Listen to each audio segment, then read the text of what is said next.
People pay good money to see this movie. When they go out to a theater, they want cold sodas, hot popcorn, and no monsters in the projection booth. Everyone pretend podcasting isn't boring. Turn it off. Turn it off.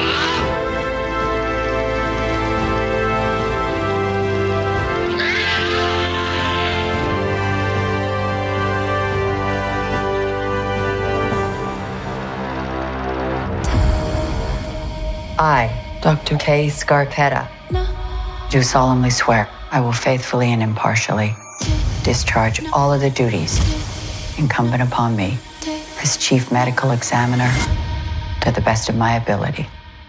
Second time's a charm. Good luck, Dr. Scarpetta. I came back to this job because I didn't like the way I left things last time around. I'm Dr. Scarpetta. It's a fifth victim in 2.5 months. Second chance is pretty hard to resist, right? Is it a second chance, or am I just looking to mess myself up again? It's all over the news. What? Our Lady of the Train Tracks, that's what they're calling her. 2 women with the same head wounds. What we're looking for here is a serial killer. This case, and my first one, there are too many commonalities for them not to be connected. It's a barrel of monkeys I would not want popping open. Ooh, the death stare. If it's the same person, Then we better run and never look back. It's just not like you. What happened with that case that made you so afraid for it to come back into question? where is this coming from? No secrets between us, not any.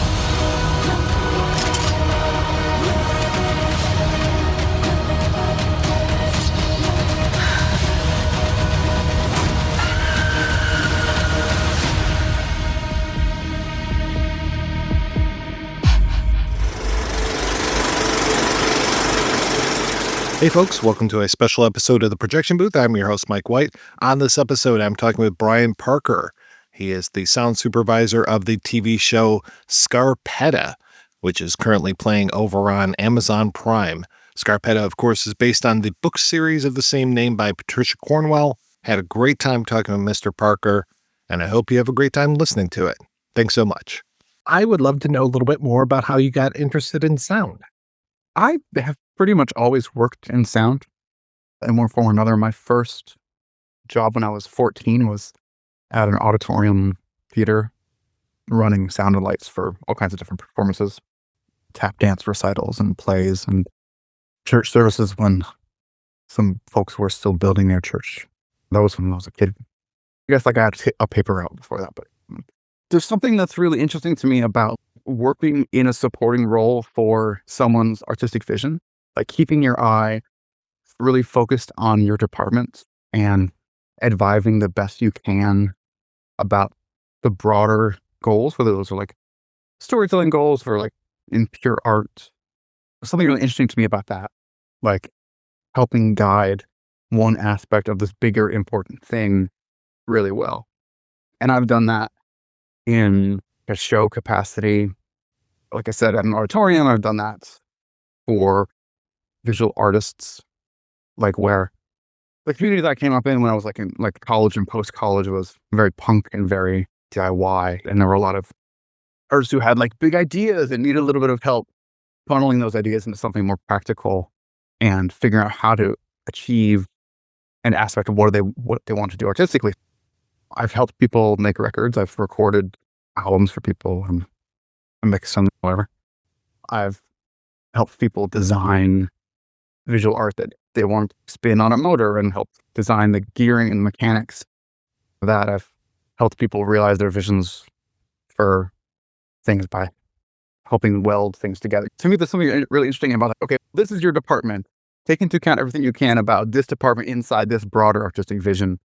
And that's been a big through line for me. And sound itself, like I said, from the very start, has been something that has always interested me because it sits right behind the visuals of the thing, and it can imply things or can shape feeling about things without presenting facts all the time. And that's super fascinating to me.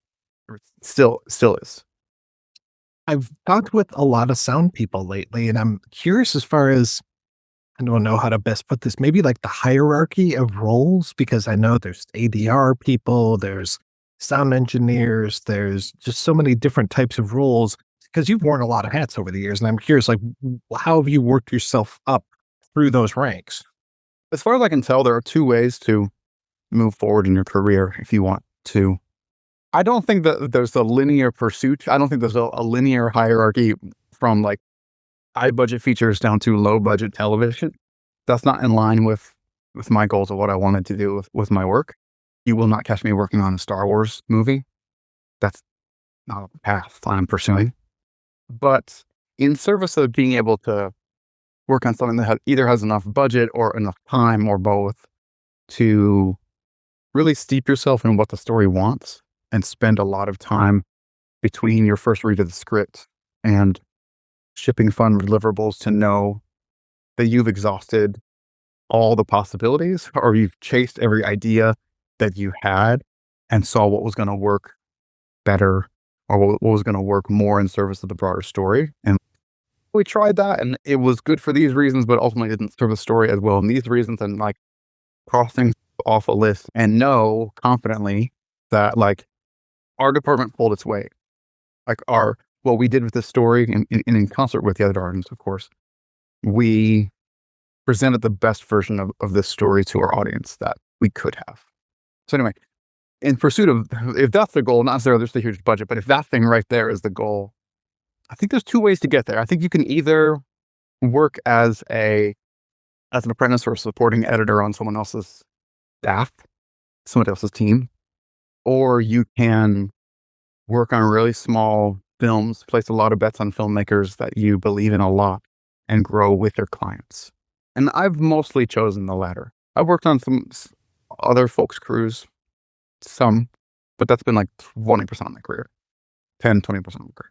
For the most part, I've tried to supervise my own shows for as long as that's been an option for me.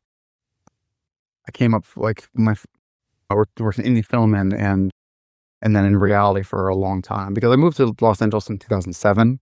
I moved just in time for a huge writer's strike. So the way to actually make a living there for a while was in lower budget, in non-union reality TV. So I worked on Survivor and American Gladiators and Wipeout for a while, and then I changed companies and worked on American Idol and The Voice and So You Think You Can Dance and those things for a long time. That's where I got fast. And that's where I learned to cut sound really, really very fast, read the waveforms, have a sense of what was going to work. I could hear what was wrong with an edit in my head and come up with what I knew was going to fix it, or at least my best guess is what was going to be the best approach to fix it very quickly while I'm reaching for it. And that served me very, very well moving to narrative and more creative kinds of work because I can move around the screen and Pro Tools very quickly, and the tools are never in the way. I just feel like an extension of what I'm doing. So I can apply the speed to try things really, really fast and decide and hear them fully completed and decide whether that's what I want to do with a scene or not, or move on and try something new. That's been a big asset. How did I get on it? Well, I started working in that world where if you're cutting dialogue, you're also going to spend an hour and a half putting 2D birds and cityscapes onto establishing shots on whatever, on reality TV. Cram it through discovery and get it legal kind of workflow. So we sort of have to do everything there. And then shifting out of that world is where I started to really take on a supervising sound editor role where I had a more direct line to clients and was less like, just get everything onto the tracks correctly for the mixer. The mixer has the clients, you stay in the basement, don't talk. Big shift there, moving into the narrative world. I'm attending spotting sessions and reading scripts like months ahead of time and helping make decisions about, again, what kind of weight my department can pull to make sure that we're all moving the story in the same direction together. It's much more of a supervisor's role in film and in the like prestige TV space. Because the mixers pretty much, for the most part, mixers really only touch on the days they're actually mixing them. I love editing. I do it a ton for this podcast. And I've always found that the best edits are the ones that people don't notice. And I imagine that it's similar to you as far as the best sound effects, the best sound design is probably the ones that you would never pick up on. Is that kind of the case for you as well? My two projects right now counterbalance each other really well. Where on Scarpetta, I think that we have a little bit more room to design some things that somebody could maybe write off in their head as like music or just a general mood, but definitely have a really additive texture to a lot of the transitions. In Scarpetta, one of the timelines is in 1988, and so I used a lot of analog tape and built a lot of textures with some of the thematic elements of our show, and then just crushed them to analog tape to make these other textures that we use as transitions in and out, and designing textures for like flashbacks and stuff in episode 2 and in 6 and the whole cold open of 1. There's a lot of gritty, like rotating rhythmic kind of things. Those are made from tape machines. And I think those grab attention. I think those do stick out to your ear as like an element that I hope grabs your attention. Whereas my other show on the Pit, if we do everything right, yeah, it would just fly right past them. They would think it just happened, quote, in camera, unquote, that way. Because it's just a totally different vibe. Like I said, there's this interesting counterbalance in my two shows now. And it is supposed to play so naturalistic. We go for accuracy all the way. We take it as far as you can take it on that show. So it's a different thing. You said that you use Pro Tools. Is that pretty much your tool of choice, or are you now more supervising other people that are using Pro Tools? I use Pro Tools every day, all day, every day. I'm a little bit too young or rather a little bit too new to this game to be in the generation that has a supervisor in like the sense of a zoom out, step back sound supervisor who directs other people to use the tools. So there's a generation that came before me that does have those people who sort of like act as a director of photography, who like have camera operators. Like they like have ideas, ask people to pursue the ideas, let them know which of them are working, which of them are not, what to take further and what to abandon, steer the whole thing. Coming up the way that I did through lower budget indies, I've always had hands on, and I still, I every day. The way that you're talking about like welding and getting gears to mesh and all that, I was just like, this guy's really DIY. That is true. Yeah, I used to tour with bands in 15-passenger vans, run in front of house for totally packed 40 cap rooms, 100 cap rooms, very small venues all across the country. And yeah, I tend to want to get my hands dirty. I have mixed a few projects that I didn't supervise myself. And some people love it. It's definitely some people's strength, and the money's very good at times. But for me, like, I don't really feel like I'm doing the work unless I know why we made all the changes from the beginning to now.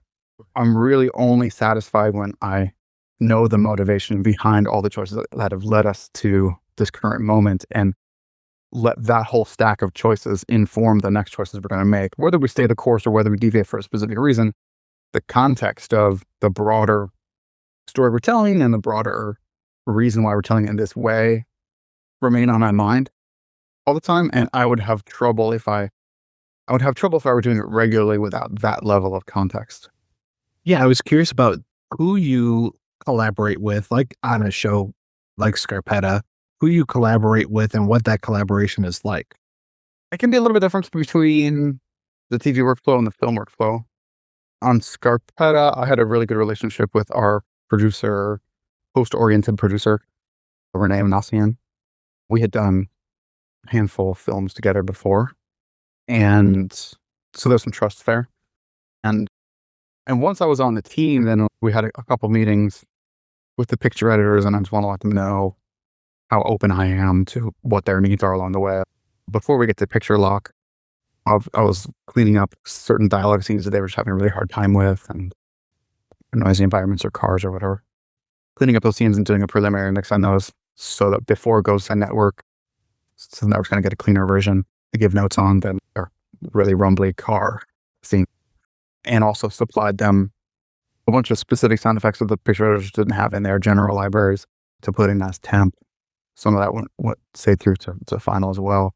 And then we did an early design pass of the first episode just to like establish the palette and make sure that our sound aesthetic was in line with the visuals, which I think it really is. I happen to just really love picture editors. I just get along really well with that kind of brain usually.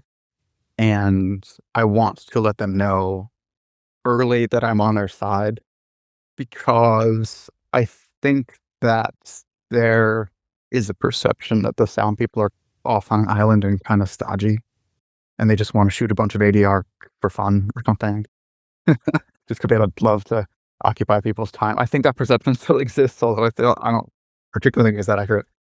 Anyway, I want to let the whole post team know that I'm a resource. I'm here. I want to lock in and tell the story together, and I will. It's not a problem for me to clean up a dialogue scene over a weekend or design something custom and fun that we can get onto the tracks early and get everybody used to early, or at least here early to move the conversation up instead of waiting for a locked cut. I'm curious, who are some of the filmmakers that you really enjoy working with? I have done several projects with Molly Elfman. I would ask your listeners to check out our film Next Exit from 2021. It was very, very personal.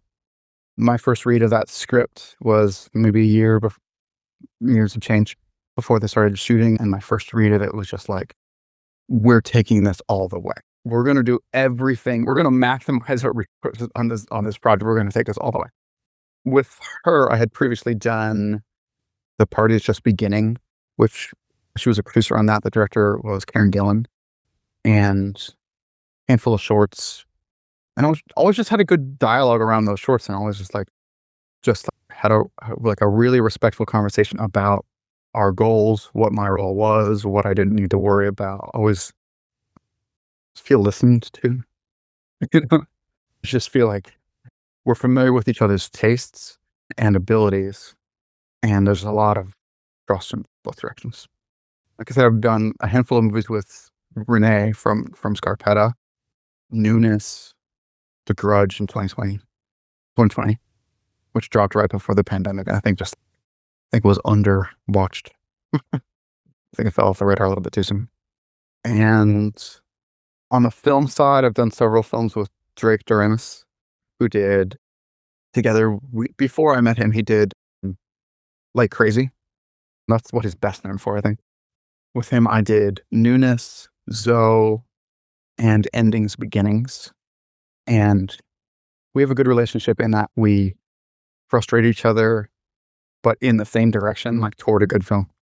Those are a few examples. I have a work with Terry Murphy, who's co-EP on The Pitt. We've done a handful of television series together, and I've come to really appreciate the way that we each work. I know what she's going to want, what she's going to want to spend her time on. She's very, very organized, does not want to shoot a lot of ADR. But she doesn't need to, and so I'll come prepared with, here are all the dialogue fixes for all the ADR maybe. I'll just get her sign off on those one by one and save a lot of time and save a lot of booking, because sometimes it's just a hassle to get an actor on the ADR pitch. And as an audience member, ADR is always, that's the time where we're talking about the invisibility of sound editing. That's where it usually sticks out so much to my ear. I would say that you've only noticed the ADR matches that didn't match that well. And there might be a lot in there that flew past. I would say that probably nobody hates bad ADR more than I do. I would way rather cue and shoot 8 lines for an actor that we're going to take the time and get just right than shoot 30 lines of maybes and have it turn out that the one we really, really needed was the second to last one, and everyone was getting impatient by that point. So we rush it, and so we don't have a great just right read for the most important line. That's something you learn very quickly in indie film, where resources are thin anyway. We talked about how there's different approaches, like with Scarpetta and The Pit, but I'm curious overall, is there a different approach for you when it comes to how you're going to approach something as a television show overall versus movies, shorts, etc.? There is. It's a little bit hard to quantify easily, but on a television series, you get such a tight feedback loop. There's such a strong reinforcement of what the client wants for this project. And so you're doing it right. you're really giving the client most of what they want by like episode 3 or 4, sometimes episode like 6. But if you're really paying attention, not to say you can't deviate from the established aesthetic in the show, because you certainly can. You should be prepared for that eventuality. You should have some other options ready to go in case it comes up. But on a film, you might spend a long time getting the sound of a film just right with the director, and then when you're done, it might be 3 years, 4 years before you see them again, and the next movie might have a totally different aesthetic, right? So you have to restart a lot of those conversations about what they're going to prioritize. Oh, in this whole sequence, you cut the dog's paws on the wood floor and the nails going tippy-tap, and you cut the jiggling of the dog collar coming down the stairs. But I really just wanted it to be about the toll it was taking on the dog. I really only wanted to hear the dog panting.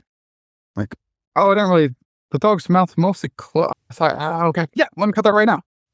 So that's not a great example, actually, because it's hard to extrapolate from the specific thing. But you take away my point that if we had established the dog as a character in episode 1 of something, I would probably not waste my time cutting the complicated rhythm between the dog's, the pads of their paws and then into the click of their nails, if I knew we were going to dump all that and cut the breath and focus on the class. Like that dog right there. Heiko. So that stronger feedback loop does make you work in a different way. Or you've already hearing, like from the last playback, you're hearing in your head what the post-producer's interpretation of what the showrunner wants and direct words from the showrunner. This thing came up the last 2 episodes. So you're already steering the work toward their preferences before they hear it. And that dynamic right there, it's really hard to replicate inside the film world. But the benefit of the film world is that you have enough time between seeing the scripts and the mix that you get to build so much more custom stuff. You get to make recordings of so much more of the important elements in the film that you can usually prep yourself on the movie side for anything they're going to want to steer on the mix stage or hopefully in a sound effects review before you get to the next stage. So those are some of the differences. In terms of my approach, I shoot for a level of detail where the goal for any scene is, does this scene feel believable and complete? Right? If I mostly believe it, but it feels a little bit incomplete, then it needs more. If it feels complete, but this sticking out, I don't believe it for this reason, it's too big, then it needs some trimming. That feeling of like, press play, cross your arms, get your hands off of the keyboard and mouse, zoom out, watch as a viewer and not as an editor and other producers. Like, do I believe it? Wait, stop right there. I stopped believing it. Not like looking for a reason to have your hands on the mouse and the keyboard, and not looking for changes to make way zoomed in on a small scale, but like back up. Do I believe this yet?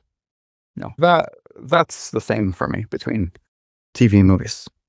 Well, it's good that you can divorce yourself from the hands on the keyboard thing, because I imagine it's going to be tough for you to watch movies or watch television shows and not focus in on the audio. It can be.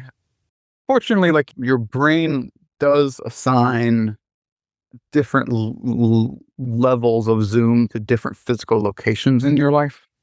In the same way that it's important not to do it, I don't keep a television in our bedroom because like that's a place for sleeping. I feel like you train your brain to get to sleep more quickly if you don't have other distractions. In a similar way, I think that I've trained myself to enjoy movies as a whole or shows as a whole when I'm on the couch for the most part. Now and then there'll be something I'm like, wait. Listen to that was really effective. Like that. Why did that moment work? Back up. Oh, they're setting up this density this way, but they take it away by this point. And so when it comes back, it's more jarring, whatever it is. But like, if something is done really, really well, and that usually is the combination of the performances and the set and the sound. But if it all comes together in a certain way, and I want to understand the way that sound was a component, then I'll back up and listen to it again. But that's not every day. There are shows that I definitely enjoy and just view as a viewer. I'll watch an episode of Ghosts and it's just like great writing and solid performances all the way through. And I don't need it to be a technical exercise. Is there a gold standard for you as far as like, oh, I love this movie. This is the one where I wish I could have done something like this, or you're just like so impressed by somebody else's work? Is there a gold standard? I have favorites, and there are aspects that jump out to me in a lot of different kinds of work. Think that most sound designers that I know wish that they had made some of the sounds in Annihilation.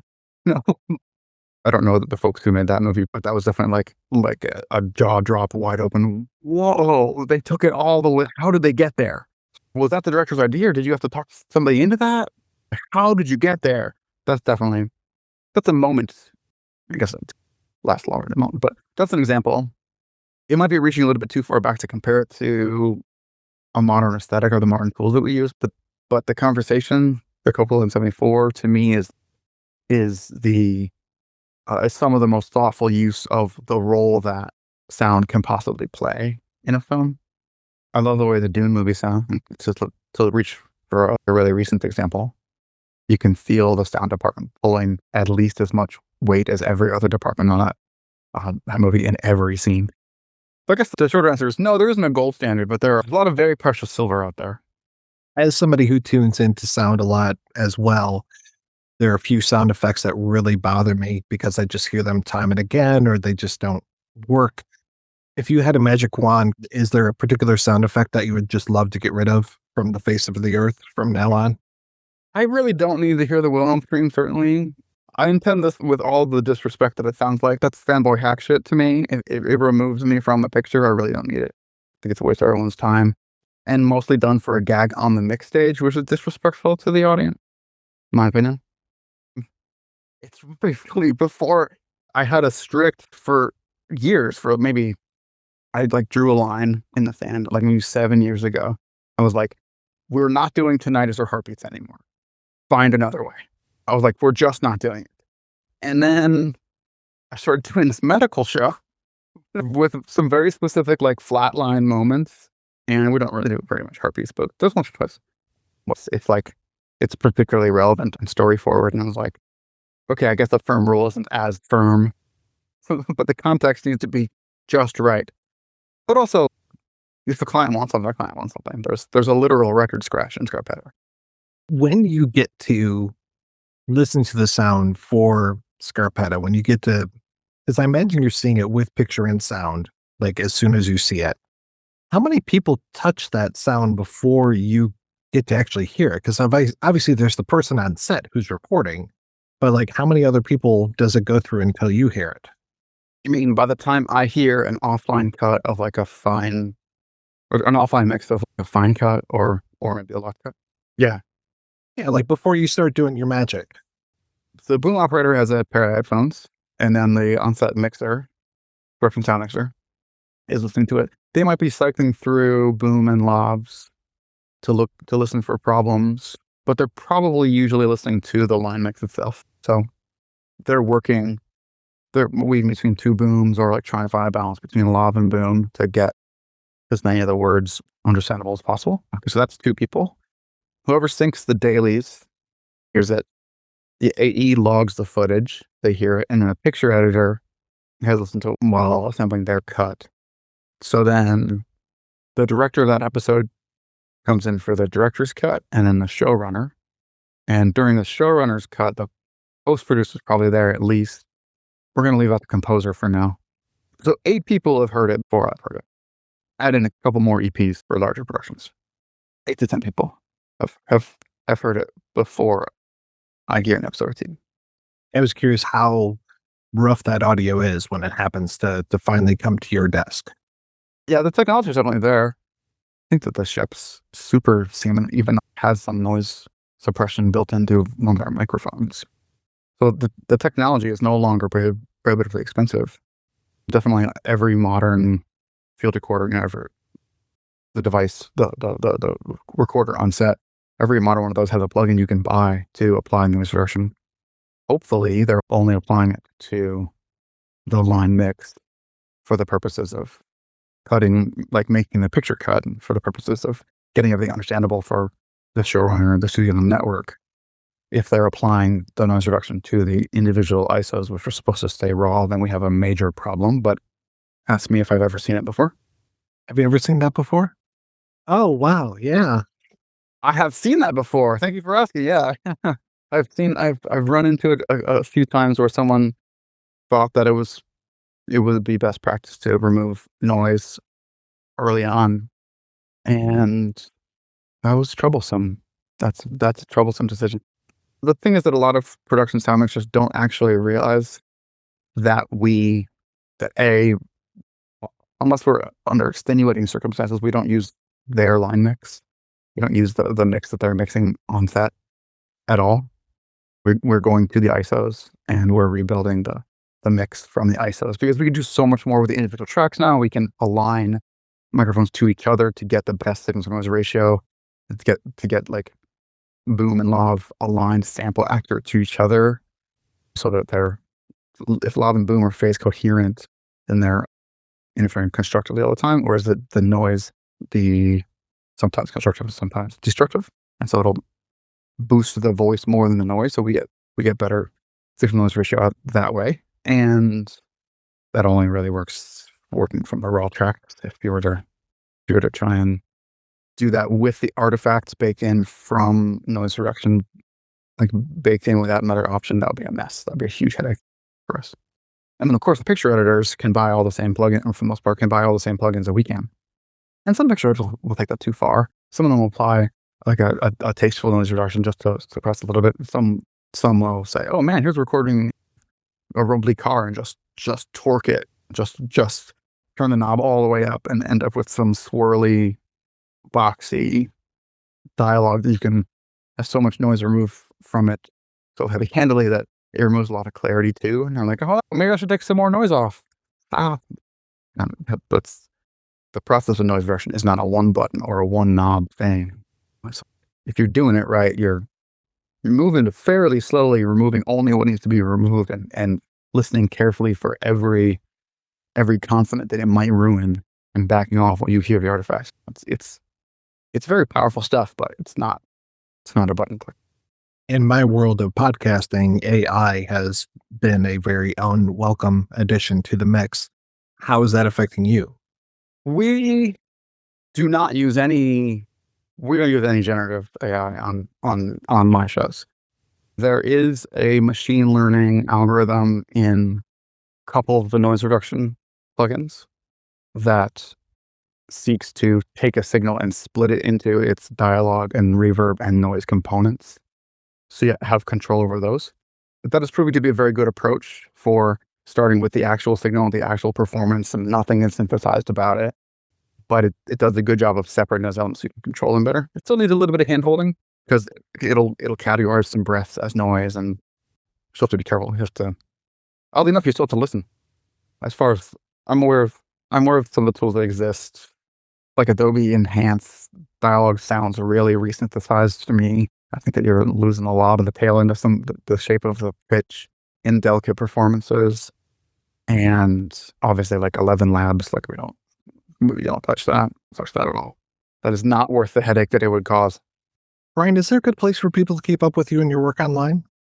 I'm at Bryan Van Bryan on Instagram and on Threads. And on Threads, I've been posting like when an episode of mine drops, or sometimes just as I'm watching it, I'll say, an episode of Scarpetta 107. My two favorite sounds are, I'll just type up what I was most happy with the results that I liked the best from that particular episode. And people seem to like that. The specifics of it, I think, make people think about the sound more, which is part of my goal. Bryan Van Bryan. I was restoring a van. I had like a 1969 Dodge van. And I was like, oh, I'll be Bryan Van Bryan, and that'll be funny. And it'll just be a van account. Then I got too busy with work and started getting very rusty, and I sold it. I was hoping you were going to post your favorite custom vans on there, the best murals, the best window configurations. I mean, like a tombstone bubble mirror. Love it. But yeah, there's more microphones and dog content now. And thank you so much for your time. This was great talking with you. thanks. Take good care.